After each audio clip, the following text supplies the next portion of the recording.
tell when it's about to happen. They all start clapping away at the NASDAQ and the big board. Then they ring the bell. You can hear that. And then at precisely 9:30, which is in 3 seconds, they will start trading. Not expecting a great deal of movement, not in the very early going. Should be fairly flat, according to the futures market. And we're down about 17, 14 points. We're flat at the opening bell. Ashley Webster is here. So is Liz McDonald, Todd Horwitz, and Hillary Kramer. All of them on deck today. Todd, you first. The Dow's positive for the year 2015.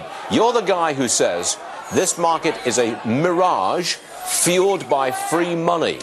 You said that. I take it you believe we're heading for a real big disappointment. Is that right? Good morning, Stuart. This is a mirage that's built on the backs of free money. We have no foundation to this market. There has been zero growth in reality, in real growth, other than corporate acquisitions, mergers, buybacks. Other than that, we have seen no real growth in this country. We've got a system that continues to fuel the legalized Ponzi scheme because we have a Federal Reserve, a federal government that now wants to hire guys out of criminals. We have a Federal Reserve that runs a legalized Ponzi scheme, continuing to print new money to satisfy old debt. Eventually, it will not work out. For now, we'll probably go up and hit new highs. But going forward, this market will collapse because it's built on artificial money. Important word. Hillary Kramer, you reply to that. The word collapse, please, Hillary. Collapse.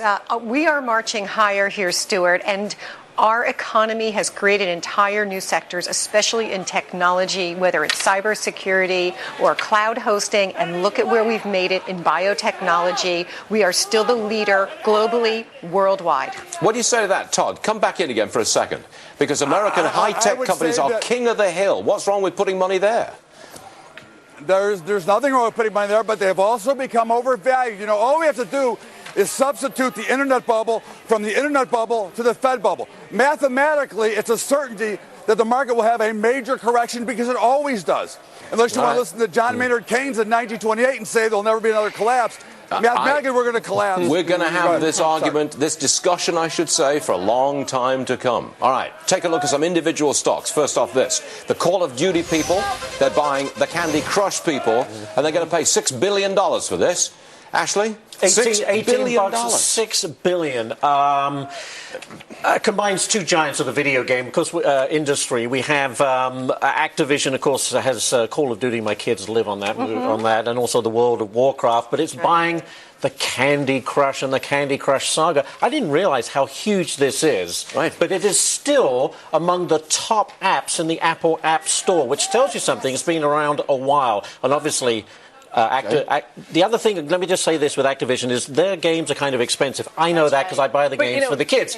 This is a much less inexpensive mobile game, gets them into a different area. This is like King Digital did its Jerry Seinfeld. They knew when to leave. They knew when to sell themselves. So, you know, King Digital has been trending below its IPO price ever since it went public. King Digital is smartphone-based games. Right. Activision is console-based games. Correct. They get the two together and they straddle both very important platforms. That's the value of this merger, right? Yes, it's just that it's $5.9 billion to get on mobile. It would make more sense to just have some programmers. Take the money and run. $6 billion. Nem de geld, as Henny Youngman says, nem de geld, take the money. All right, check it out. How about Fitbit? Yeah, Fitbit made better profits, got that, but they're going to issue new shares. So they're diluting the stock. That's why Fitbit, despite a pretty good performance, is down about 5%. Have I got that right?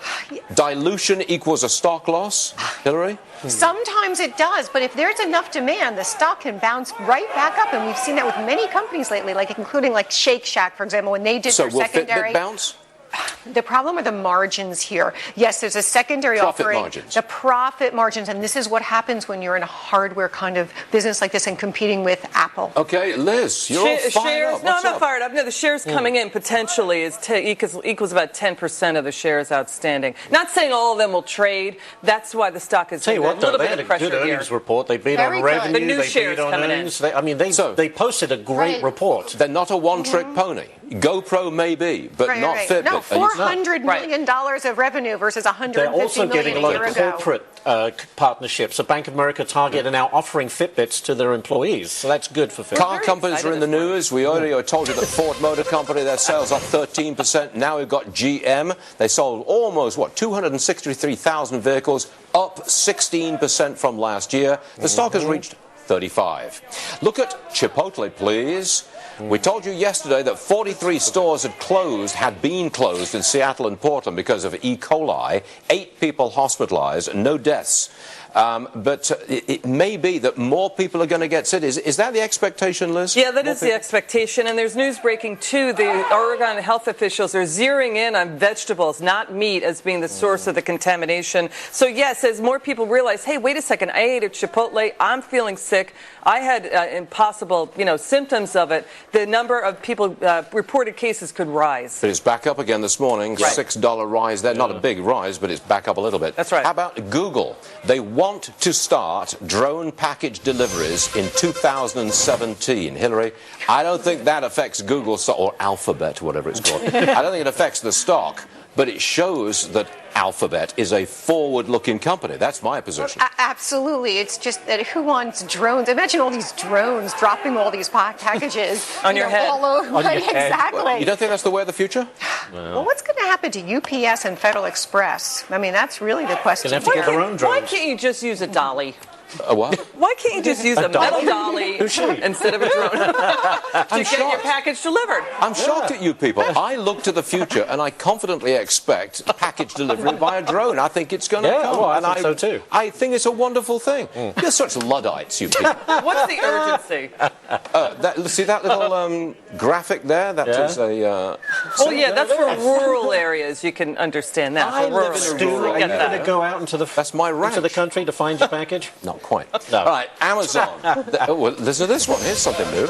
Amazon is going to open its very first bricks and mortar bookstore. Okay? Now, look, I've got a Kindle, but I buy real books. I like to read real books. I'm not an electronic kind of guy. Again, it's not going to make any difference to the stock at all, but it's a movement, isn't it? That tells me that there is still demand for actual books. Yeah. They still sell them. I like that. And newspapers. Are you going to pick up on this? I'm doing all the talking. Well, we're just so engrossed with your points, Stuart. You're riveting They're this morning. opening this store where? In Seattle, near the university. They think it will be a hangout place for students. And yes, there is still that. But I'm a little older too. I love holding books. Hey, Todd Horwitz, come in, please. Are you going to read an actual book when the crash comes? Your book, maybe? I'm a book reader, and as Amazon has successfully put everybody out of business, they can now come back into those stores that they vacated and reopen them up. You're such a Luddite. And then we have Kellogg, obviously the cereal people. Sales are down. Apparently more shoppers are going healthy. All right, Nicole, tell me about the stock, please. Well, take a look at the stock. The stock is down almost 4% today. This is the 8th of 9 quarters that they've seen the sales slipping. The analysts say they better do something if they want to maintain and be this breakfast behemoth, because what's not flying are Fruit Loops, Eggos, Pop-Tarts, Cheez-Its, Pringles. Imagine having all those things on your table. They certainly sound delicious, but not necessarily the most healthy. So the analysts are saying they should try and do some M&A, mergers and acquisitions, get with an organic company and try and move that way. But they have, in their defense, tried to get rid of artificial coloring. That'll be by 2018. And cage-free eggs by the year 2025. Okay, breakfast behemoth. Yes. You coined that expression. That's Very me good, at the Nicole. Golden Very Corral good. at the buffet. I think the way to go is General Mills, GIS here, great dividend yield, and you got Cheerios. And Cheerios. there's a demand for Cheerios. Oh, they're good for your heart, aren't they? Very. Yes. So I'm told. Okay. And I That was not a study. All right. Every morning, weekday morning, 5 o'clock, you can catch Lauren Simonetti, who is on maternity leave, actually. Yes. And Nicole Petalides right there. 5 a.m., everybody. Great start to the day. Got some other big names that we're watching. Start with AMC Entertainment, the movie theater people. Profit and sales disappoint. It's down 4.5%. AIG loses money. It faces calls from shareholders, Carl Icahn and John Paulson, to just break up, down 4%. Disappointing profit, disappointing outlook from Avis Budget, the rental car people. Look at that, 11%, taking a big hit. And then we have Alcoa. It says it will cut down aluminum production because of falling prices. Todd, back to you. That falls in with your scenario. Worldwide slowdown, worldwide printing money, lack of demand for natural resource type metals and materials. This is your story. Well, this is what's happening when you create this deflationary scenario. When you take, you're hurting everybody from the producer and the manufacturer all the way up to the common guy. You know, everybody thinks that low prices are great when you go to the retail store, but if the producer and the manufacturer and the guys aren't making money on the way up, then there's no money to be made. You cannot continue to deflate and print money and expect that we can continue to build on this house of cards in which we're building, which prevents us from actually growing because we spend too much time defending with every central bank around the world printing more money to try to improve their own exports. All right, you made your point. Hillary Kramer really wants to get in, but we haven't got time. But I do want some discussion on this story. Listen to this. Lionsgate planning a theme park based on the popular Hunger Games franchise. Now that basically, the movie was about kids fighting to the death, as I recall. Now they want to make a theme park out of it. Liz... will it play? No, wait. I think it will play. I think it will sell very well. I think it will be popular. B, what do you make of a theme park based on kids maybe fighting each other in a... I don't think they're going to do that. It's probably going to be a benign ride. What the attractions are going to be. Hunger Games was about people shooting and killing each other, run by, fat old white guys. You know what's going to be interesting, though? They're going to have no restaurants in they're going to have no restaurants in this theme park. Just to go with the theme. But Lionsgate, the stock, I mean, it's all over the place right there. It's virtually unchanged. I just like the idea. I mean, Disney's been wildly, Universal, wildly successful with their theme. Yeah, why not try it to get some merchandise out of it? It's a little odd. You've got to put a lot of money into a theme park, though. Yeah. They got to get creative with the rides. Let's put it that what's going to be in the restaurant at the theme park? Right. All right, we got that one. Listen to this one. Protesters in front of the CME, that's in Chicago, demanding a tax on traders to finance Illinois' budget shortfall. Todd, you were right in the middle of this. What do you make of it? I think it's a bunch of people that have nothing better to do with themselves, that are more probably paid picketers trying to stir up a thing that's been going on for 25 years.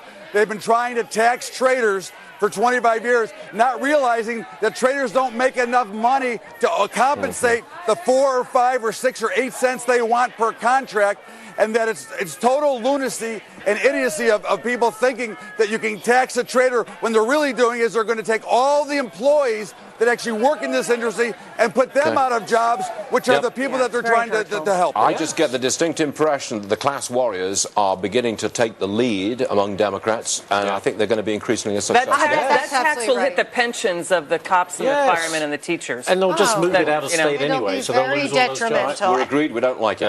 Look at this, please. The Dow has turned positive. It's Tuesday morning, 12 minutes into the session. We're up 6 points. 17.8 is where we are. Here's what